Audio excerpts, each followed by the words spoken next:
8h16. Vamos para a próxima notícia. O ministro do Supremo Tribunal Federal, Flávio Dino, determinou que os presidentes da República, do Senado e da Câmara dos Deputados sejam consultados sobre o cumprimento da decisão da Corte que tornou inconstitucional o chamado orçamento secreto. Lula, o senador Rodrigo Pacheco e o deputado Arthur Lira têm 15 dias para, se quiserem, prestar informações sobre o caso. O PSOL, autor da ação que levou à decisão do STF, também foi intimado. O orçamento secreto é como ficaram conhecidas as emendas parlamentares, cuja distribuição de recursos é definida pelo relator do orçamento. Essas emendas não têm critérios claros ou transparência e foram questionadas no Supremo. Em 2022, a Corte declarou o orçamento secreto inconstitucional. Em 2023, entretanto, a Associação Contas Abertas, a Transparência Brasil e a Transparência Internacional indicaram à Corte que a ordem pode não estar sendo seguida. Segundo a decisão de Dino, as organizações indicaram a permanência do uso das emendas de relator de forma indevida e falta de transparência. Michel Magu, o orçamento secreto nunca acabou de fato? Bom, eu sou crítico do nosso querido orçamento secreto. Isso aí parece que é o nosso querido cheque em branco para os nossos parlamentares, onde falta transparência, ética, moralidade, eficiência, eficácia de gestão pública. Nós não sabemos, de fato, para onde se encaminham esses recursos, como são desenvolvidos, para qual política pública de desenvolvimento econômico, social é entregue, com qual que é a destinação que a gente projeta, qual que é, de fato, o projeto de consolidação de nação. A gente está diminuindo, de fato, a fila no SUS, nós estamos melhorando, as nossas crianças estão tendo acesso à creche, nós estamos, de fato, tendo um trânsito melhor na nossa cidade, há uma melhoria no desenvolvimento do agro para o Estado, há um investimento no PIB, de fato, onde transforma e, de fato, melhora a qualidade de vida. Há um aumento de oportunidade, de empregabilidade nesse uso de dinheiro público. Nós não sabemos para onde está sendo destinado esse recurso público. É justo? É de fato esse o caminho que a gente quer seguir? Cadê a transparência? Cadê a eficácia da gestão pública? Então, esses são os questionamentos. Qual que é a melhoria do emprego desse dinheiro para a população brasileira? Ao final, é o uso de recurso público, é o uso de verba de todos os brasileiros. Para onde está indo? Por que tem que ser secreto? Qual que é o segredo desse dinheiro?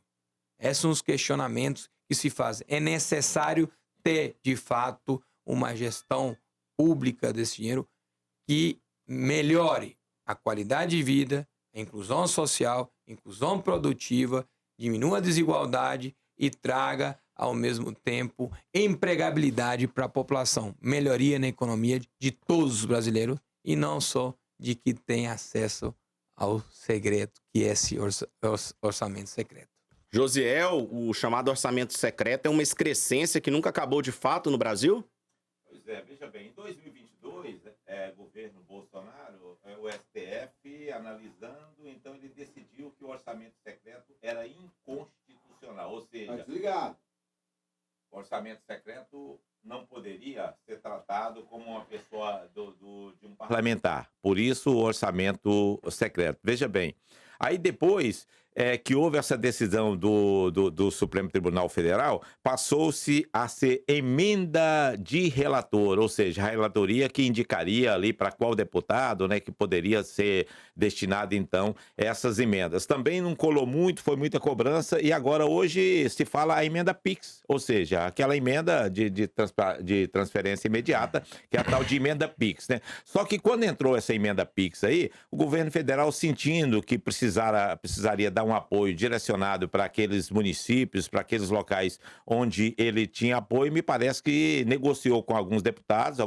reclamaram demais de que o governo estava querendo direcionar esse dinheiro que era para que eles pudessem fazer um trabalho de campanha, e agora o governo é que quer fazer. De qualquer forma, com deputado do governo ou de quem quer que seja, eu acho que essa emenda PIX, emenda do relator, emenda que seja, eu sou totalmente contra. Eu estou igual o Michel Magoa, era preciso ter clareza, ou seja, você colocar essas emendas já direcionada para uma ação e não soltar aquele monte de dinheiro para que um parlamentar possa fazer o seu trabalho político em certa região.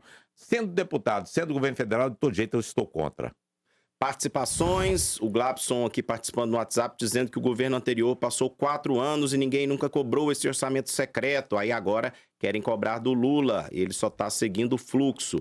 Isso aí não é verdade. Todo mundo criticou o orçamento secreto, tanto na época do Bolsonaro quanto do Lula. E esse não é uma crítica nem ao Bolsonaro nem ao Lula. É uma crítica ao Congresso Nacional, ao Parlamento, ao Senado, aos deputados federais. Aí tem que se fazer justiça aí, porque não é uma crítica ao poder que tem o executivo, uma crítica ao poder legislativo que de fato esbarra e na governabilidade que foi do Lula hoje, que é do Lula hoje, e que foi um dia do Bolsonaro. O ordenamento secreto atrapalhou ambos os presidentes. E se tem uma decisão judicial que se cumpra, né? Existe uma decisão judicial proibindo esse orçamento secreto, mas aí ainda a justiça, inclusive, está verificando se ele ainda realmente está sendo aplicado aqui no país. Participações também da Vanice falando das manifestações ainda, dizendo que as manifestações fazem parte da democracia, não importa de que partido for. O Eliseu, dizendo que o melhor movimento social é o corte de gastos públicos. Não aguentamos mais tantos impostos e esse governo só cria impostos. Não podemos carregar o nosso país sozinhos, tem que estancar. Então, na opinião do Eliseu Dornelas, sempre participando conosco, a gente também quer a sua participação através do nosso canal da TV Brasil Central no YouTube e também através do nosso WhatsApp. Uma outra participação aqui é do João Ribeiro. Ele disse que ele defende e nunca precisou, porque com relação aos movimentos, com relação à moradia, ele dizendo que procure saber quantas moradias sociais tinha antes do governo Lula, pobre morava todos na rua.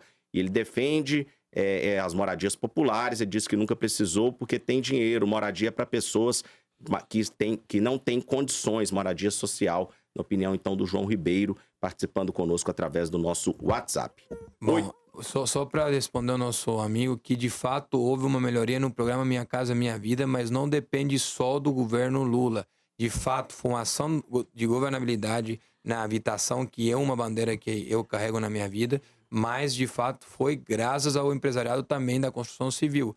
Foi uma das pautas do Ministério das Cidades, hoje, do governo Lula, mas foi em parceria com o empresariado. Não foi só do governo, não foi uma ação da gestão, é uma parceria, iniciativa do governo Lula, que traz a construção civil para dentro da gestão, que é uma forma de fazer política pública que sempre foi defendida nos governos petistas.